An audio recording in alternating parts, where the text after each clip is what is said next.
Hey gang, today I got a little stack of comics that I forgot about. They got buried underneath some old comics, but these are newer comics, and it makes sense because some of my latest reviews and stuff, I was like iffy about certain runs, wasn't as happy with the latest issue because it was kind of confusing to me or whatever, but now I figured out why. I skipped an issue on a lot of the comics. So I'm just doing a big quick read to try and get caught up. So I still got a pretty decent stack to get caught up on yet after this stack, but I figured I'd do just quick rundown on these since they're a couple months behind of what I'm going to be reviewing once I get caught up again. Uh, so figure what the heck. Starting out with Creepshow Volume 3, Issue 3. Mr. Lemmy Kilmister decided to join the show today just as I was setting up. But we got The Murder Variant is the first one by Chris Condon, Martin Morazzo, Chris O'Halloran, and Pat Brosseau. This is a fun story about basically a comic collector going through some old comics, finds something that's really rare and interesting to him. He picks it up, takes it home. His wife doesn't care about his comics or his enjoyments. So things happen and stuff gets affected because of it. And you can imagine these short horror stories, what happens. But yeah, that was my favorite story in this one. The second one is Truish Crime by John Arcudi, Sean McManus, and Pat Brosseau. And this one, trying not to spoil the end of the last one, but in this one we have one more page here where someone committed a crime and someone that's out and about in the woods comes across the specters, or I call it a specter, but a ghost like character that possibly has been wronged or murdered, and they find out things. This guy's like, no one's ever going to find the body. Uh, but some people happen to come across some stuff that could be related to the body and things going on. So that's how they kind of like come back at the prisoner and stuff like that. But yeah, those are always fun. And sticking with the horror story, short story themes. Oh, that feel good. That feel good. It's his dinner time, so he's pushing me. Like, man, you should have fed me a half hour ago. It's like, no, you're getting fat. You need to go play outside. It's a beautiful day out. It's almost seven. It's going to hit 70 degrees in Wisconsin today in March. We should be getting snow, which we are. We're getting snow tonight. So we're going to go from 70 degrees to a major windstorm to some rain. Actually, not tonight. I think tomorrow morning the snow is rolling in. But yeah, we got Forever Home with Matt Kent, tinier, Lumax, and Inaki Azpiazu. And this one starts out with someone that builds an interesting forever home, and something happens to his wife,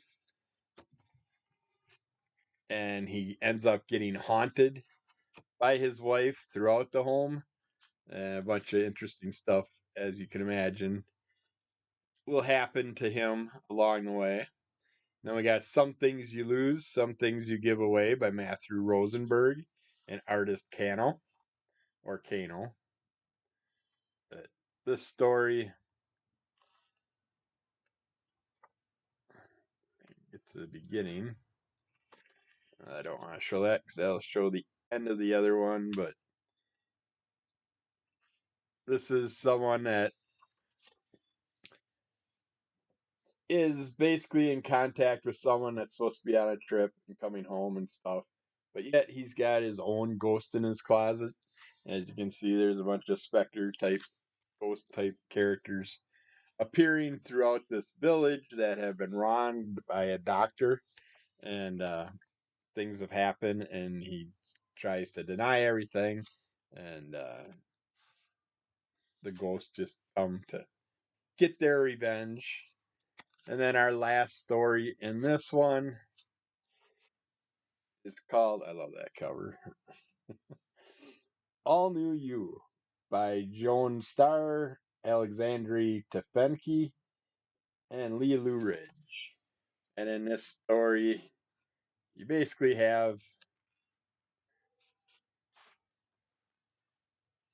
someone who's daydreaming about other times, and then we find out that they are basically been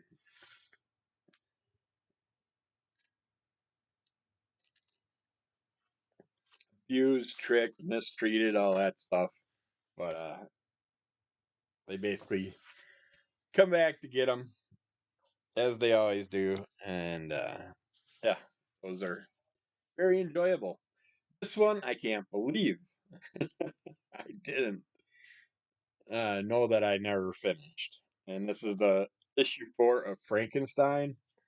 Uh, I love this whole run. This is by Toni Marie Griffin and Becca Carey and Michael Walsh. But this one goes like, if you've been following the reviews, basically each issue focuses on some part of Frankenstein's body, and this one is a hangman's eyes get put into Frankenstein. The concept of this one, the basic, the whole eye part of it, the eyes of a monster, um, is very short, and then it goes right into what we know as the Frankenstein story, and then it comes back and we get to see some things from the other issues that are affected by it. Uh, yeah, this is a beautiful run. If you haven't checked it out, the trade should be out now or be coming out, and I would suggest that grabbing this one out of the Dracula, Frankenstein, Creature from the Black Lagoon. I didn't pick up the Mummy.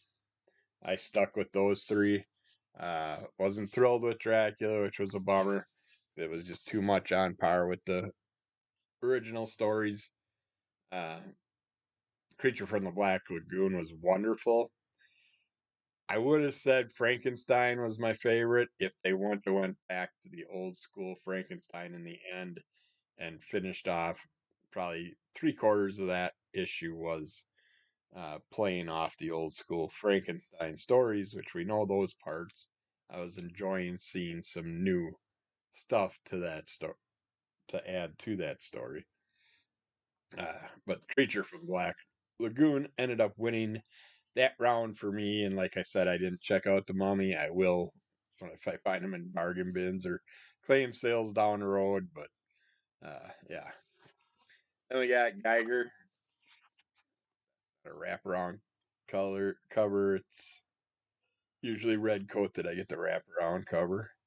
We got Jeff Johns and Gary Frank on this, Paul Pelletier, Brad Anderson, Derek Chu, and then yeah, a variety of covers, and then John Cleese and Rob Lay.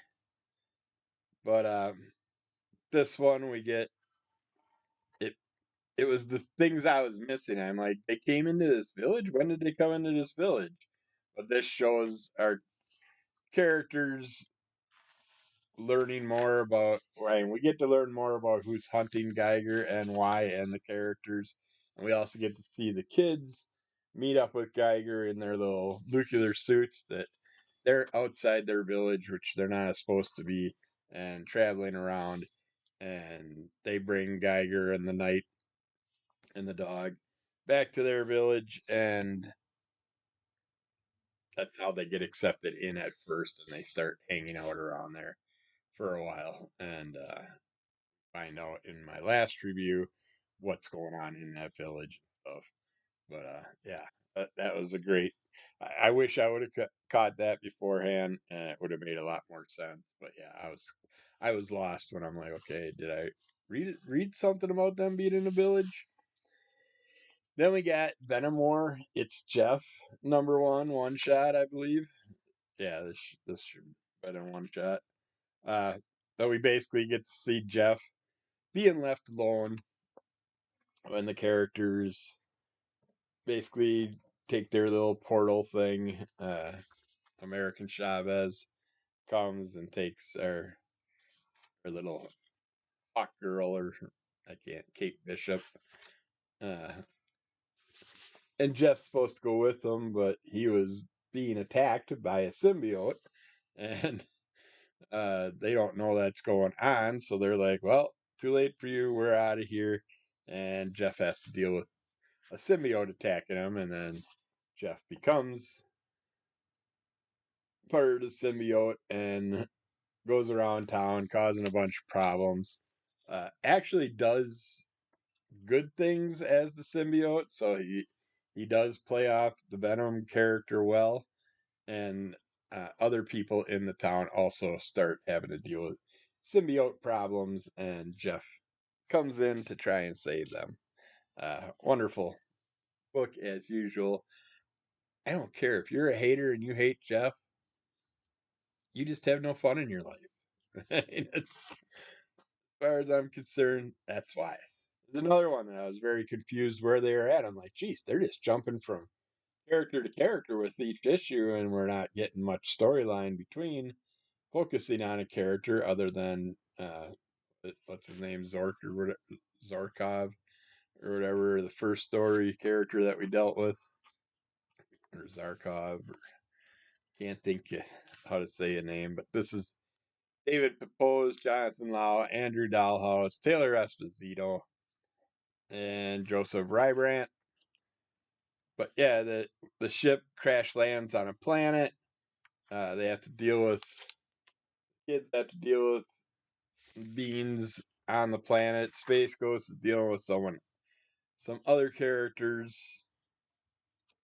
Well, the kids are dealing with their own problems, and we get to find out that there is a character that kind of creates characters on this planet, and that's why they're dealing with so many different types of things out there. I love this big giant, kind of like a big giant orangutan type character. Uh, but yeah, this was a lot of fun. It makes a little more sense of what's going on and why we are at where we were on the last issue I reviewed. But in this one's a big one for our little monkey character. He does a lot of stuff in this one. That was cool too, because he's kind of mellow in the last one, I believe. Then we got Tomorrow Girl #9, which I showed while I reviewed #11, which I read digitally, but I have it pre-ordered, so I'll be getting that in the future too. But yeah, we got Here Comes Herbie, one of the few fat superhero type characters, and we get a nice little story in here of the Herbie character, learning about him.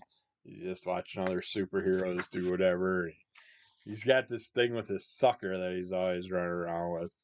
But yeah, there's all kinds of fun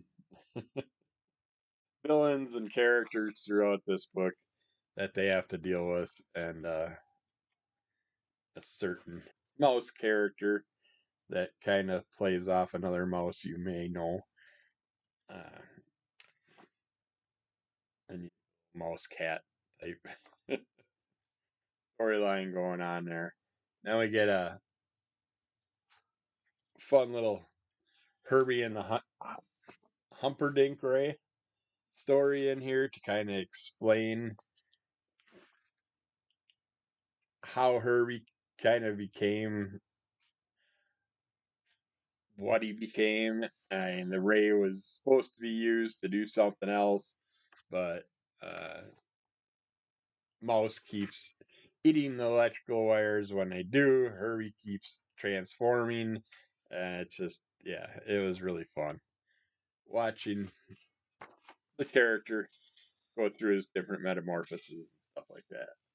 And in the end, where do we also get a little Lady Luck storyline where she's kind of a little evil,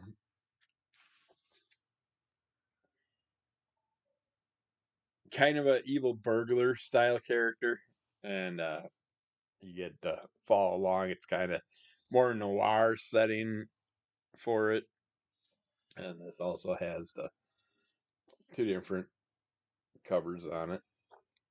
So that was fun as always. And then the final is the Toxic Avenger, which again I keep going from starting to like it to going back to being driven crazy by the way the characters look and stuff.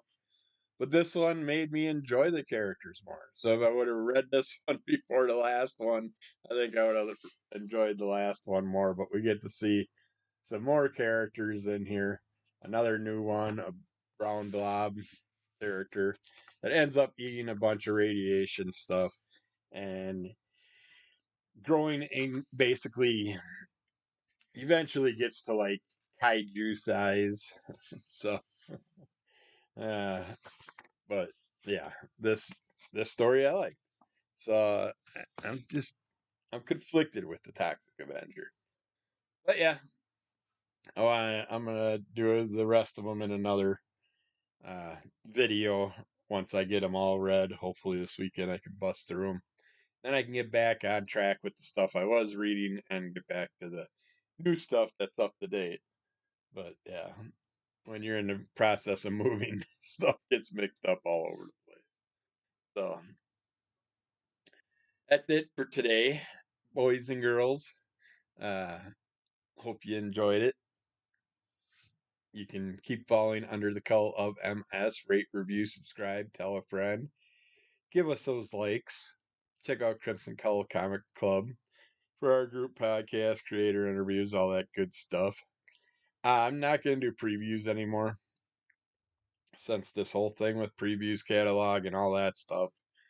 So I got last month's previews catalog in the mail with this month's previews catalog. It's like, well, you could have saved me my $4 and not sent the previews catalog for last month because I can't do nothing with it now.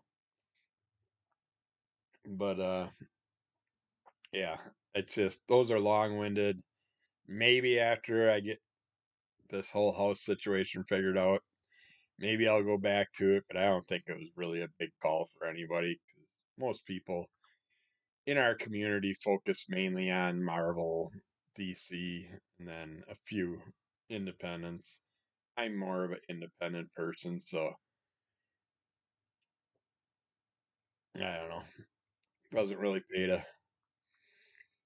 do stuff when everybody else is doing talking about the same comics over and over and over. I thought me talking about comics that no one else is might help get people into some other stuff, some independent creators and things, but when you gotta watch 2 hour long videos of stuff, it can get annoying after a while, I'm guessing. So if I get demand for it, I'll bring it back, but at the moment, we'll wait until I get situated wherever I'm gonna get situated. Cat is looking at me again. He finally did walk outside for a second. He is looking at me like, dude, you were supposed to feed me an hour ago. Do it. So I'm going to go do that now. So thanks for watching. Take care. Bye.